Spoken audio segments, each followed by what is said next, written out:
আমার বয়স ৩০ বছর, আমার কোমরে কৃত্রিম হাড় লাগিয়েছি, ডাক্তারের নিষেধ আছে সারা জীবন নিচে বসে কোনো কাজ না করতে। এখন আমি চেয়ারে বসে নামাজ পড়ি, আমার নামাজ হবে কিনা? খুবই গুরুত্বপূর্ণ প্রশ্ন ভাই। আমরা প্রথমে এই ভাইয়ের জন্য দোয়া করি যে আল্লাহ রাব্বুল আলামিন এই ভাই অসুস্থ আছেন, তাকে যেন শেফা কামেলা আজালা দান করুন, বলুন আমিন। যদি কারোর এরকম অসুস্থতা থাকে যে তার কোমরে কৃত্রিম হাড় লাগানো হয়েছে, যার কারণে তিনি বসে কোনো কাজ করতে পারবেন না, ফ্লোরে বসতে পারবেন না, তাহলে এ আল্লাহর বান্দা চেয়ারে বসে বা যেভাবে তার সুবিধা হয় সেভাবে বসে তিনি নামাজ পড়তে পারবেন। যে ব্যক্তি দাঁড়াতে সক্ষম এবং দাঁড়ানো থেকে চেয়ারে বসতে সক্ষম, তাহলে তার দাঁড়ানোর ফরজ আদায় করতে হবে, দাঁড়ানোটা একটা ফরজ।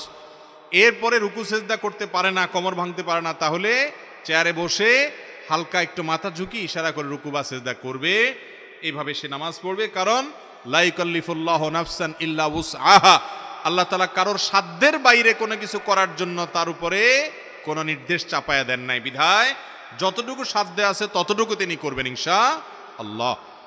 কিন্তু আজকাল অনেকে আছেন একটু সামান্য শরীরটা ব্যথা, ভালো লাগে না, একটু কোমর ব্যথা মনে হয়েছে, একটু গায়ে জ্বর জ্বর মনে হচ্ছে, আর চেয়ারটা টান দিয়ে বসে উনি নামাজ শুরু করে দিয়েছেন।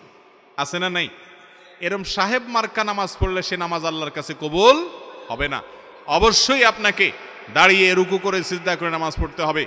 যদি আপনার সক্ষমতাই না থাকে, আপনার ক্ষমতাই না থাকে, আপনি যদি অসুস্থ হয়ে যান, কোনোভাবেই পারেন না, তাহলে সেক্ষেত্রে আপনার জন্য জায়েজ হবে এই যে কোমরে এই আল্লাহর বান্দার হাড় লাগানো হয়েছে, কৃত্রিম হাড়, তিনি অসুস্থ, অতএব তার জন্য তিনি যদি রুকু সিজদা করতে না পারেন, চেয়ারে বসে ইশারা রুকু সিজদা করা জায়েজ আছে।